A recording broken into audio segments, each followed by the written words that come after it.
Para jemaah ini sesungguhnya telah melewati proses panjang untuk memenuhi keinginan berumroh. Namun, niatan ibadah tetap saja punya kendala. Tadi disebut orang-orang sibuk, kenapa harus ikut paket yang 9 hari atau 11 hari? Nah, saya cuma dapat cuti 4 hari, kenapa saya nggak pergi 4 hari aja gitu?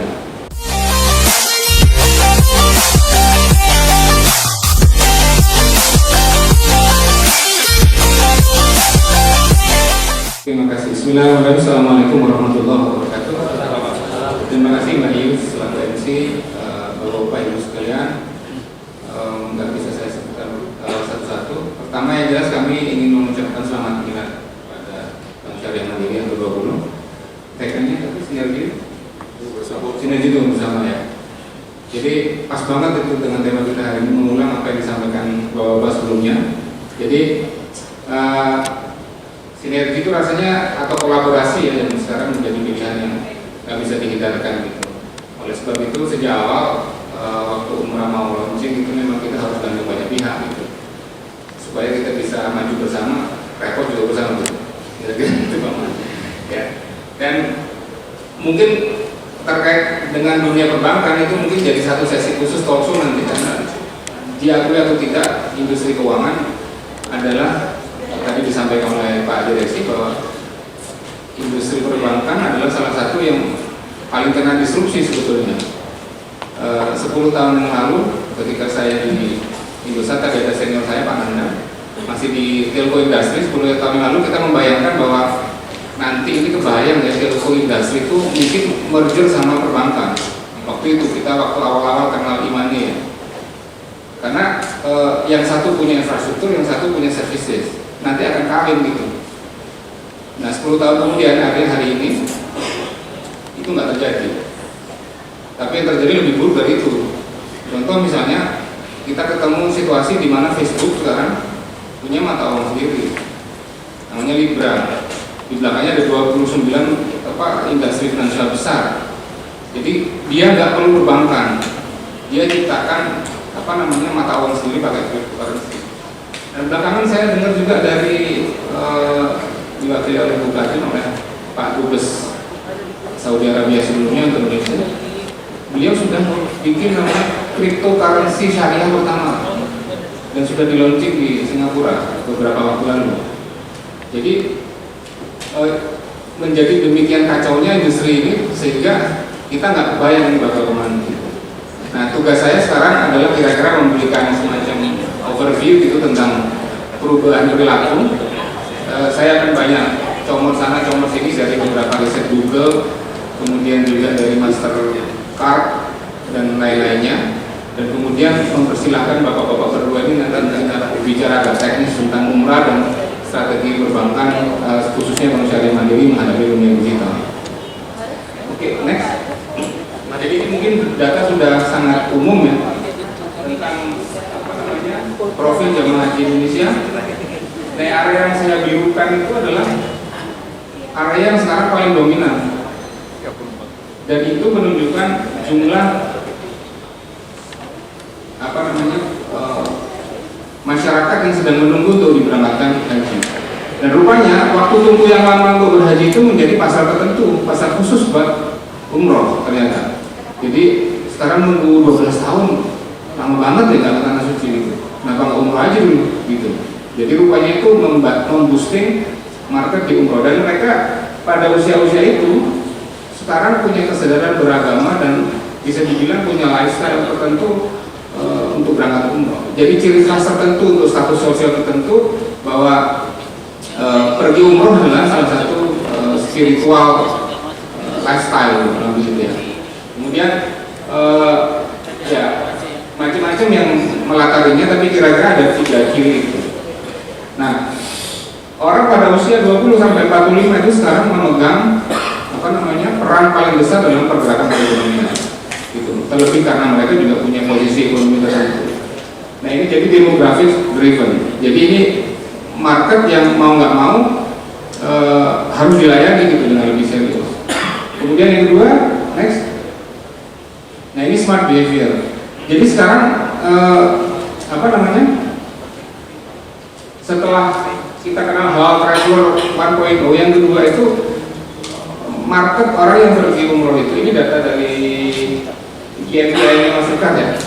Jadi itu mereka punya preferensi sendiri. Salah satunya adalah mereka ingin mempersonalisasi keberangkatan umrohnya, plus meletakkan meaning tertentu. Oleh sebab itu misalnya Pak Maan mengajak MUI misalnya untuk kerjasama dalam menghidupkan lifestyle pergi umroh green ya, green umroh, pergi umroh dengan apa namanya, ramah lingkungan, meminimalisasi penggunaan listrik, meminimalisasi pembuangan plastik dan seterusnya.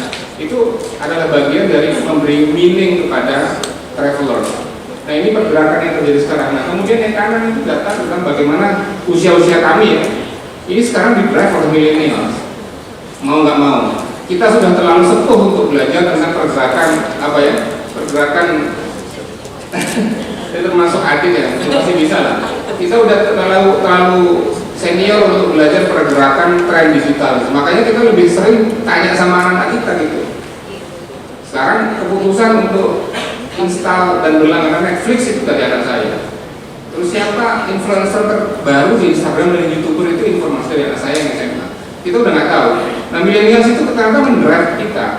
Jadi kita boleh bilang muka kolonial ya gitu ya, muka kolonial sehingga kita nggak kenal tren atau gaya hidup milenial, tapi bisa dari tidak kita didrive oleh kebiasaan mereka sekarang.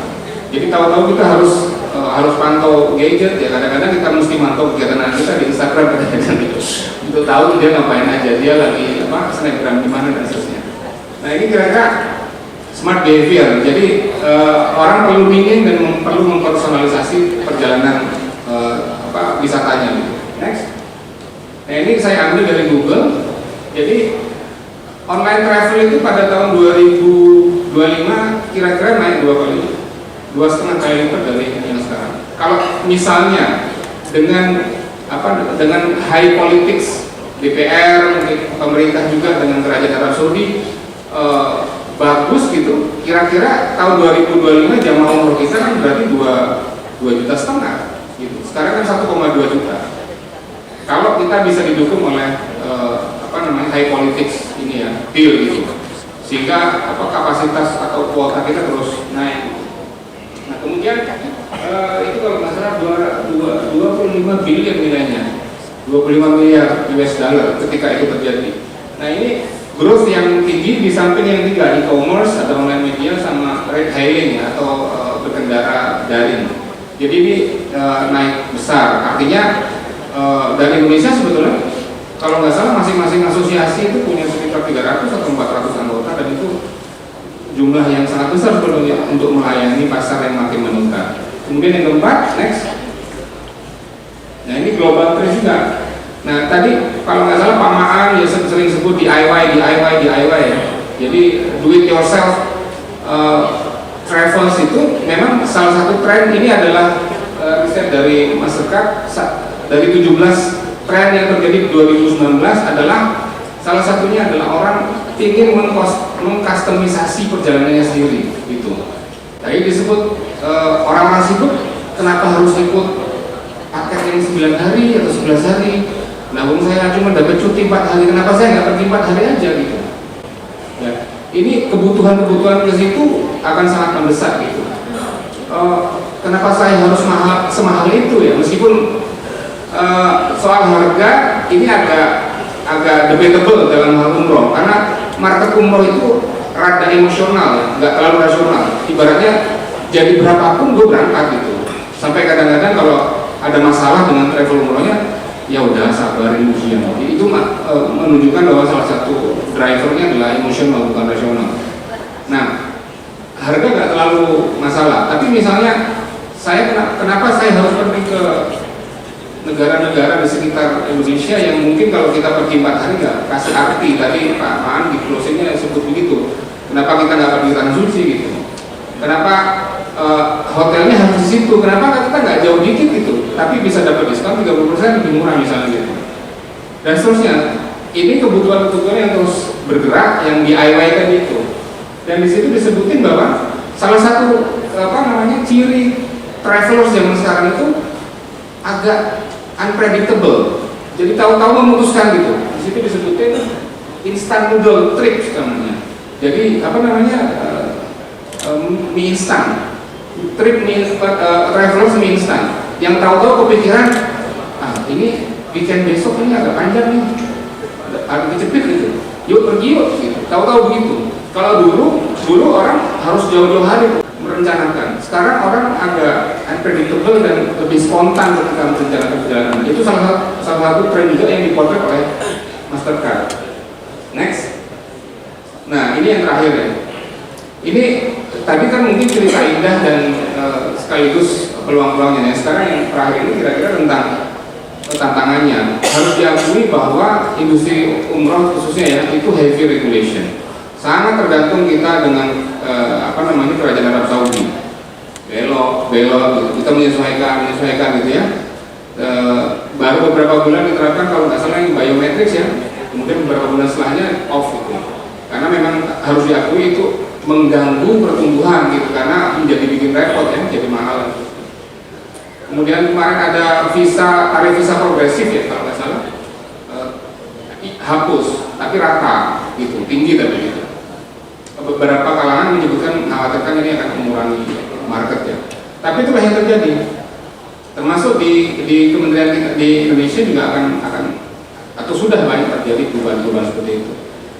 Ya, karena kita sedang fokus salah satunya dalam melindungi karena banyaknya penipuan 3 atau 4 tahun terakhir ini kan kita harus melindungi. Yang kedua adalah hyper competition tadi disebut oleh Pak Bence itu.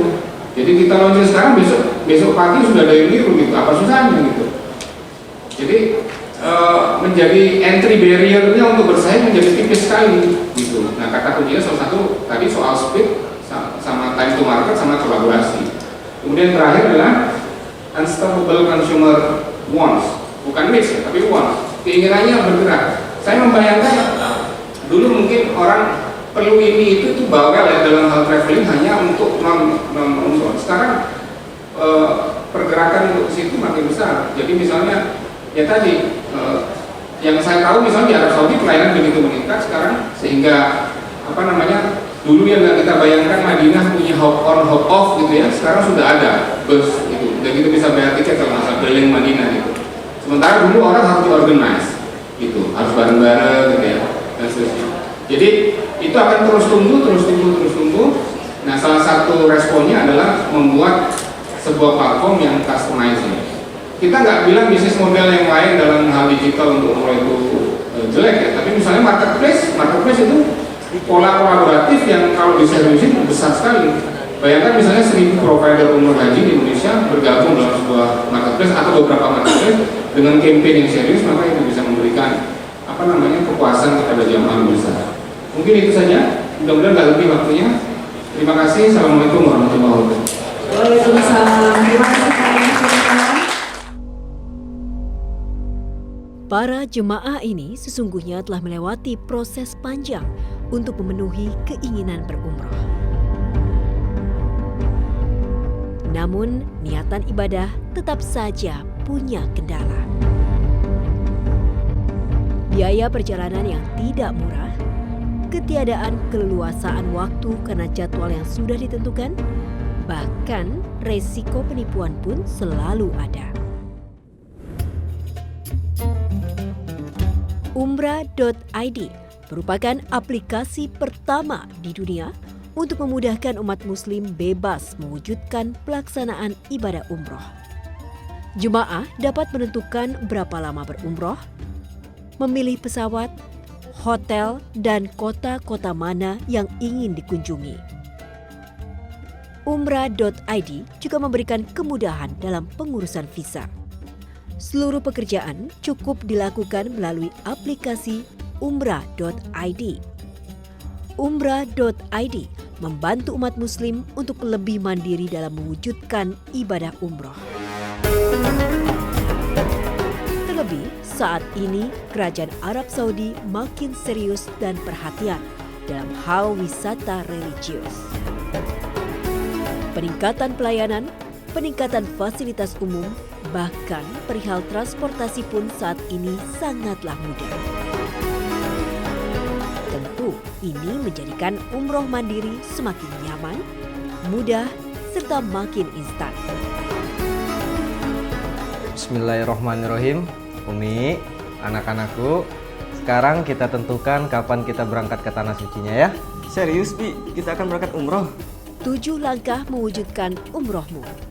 Tentukan tanggal dan durasi Anda berumroh. Pilih rute dan penerbangan. Tentukan kota di tanah suci yang akan disinggahi. Pilih hotel tempat Anda tinggal selama berumroh. Pilih perlindungan asuransi selama perjalanan umroh. Pilih data aplikasi visa Arab Saudi dan lakukan pembayaran segera.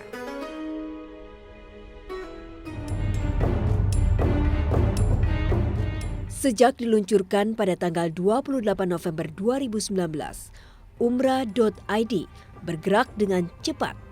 Umat muslim calon tamu-tamu Allah yang akan menuju Baitullah meresponnya dengan baik. Dan alhamdulillah ini merupakan platform yang bisa mengkonekkan sistem pembayaran dan umroh. Bisa jalan sendiri bahkan sebagai jamaah umroh yang independen. Kenapa sih nawarin paket umroh yang begitu-gitu aja? Kan mungkin umrohnya bisa cuma 4 hari aja, 3 hari bahkan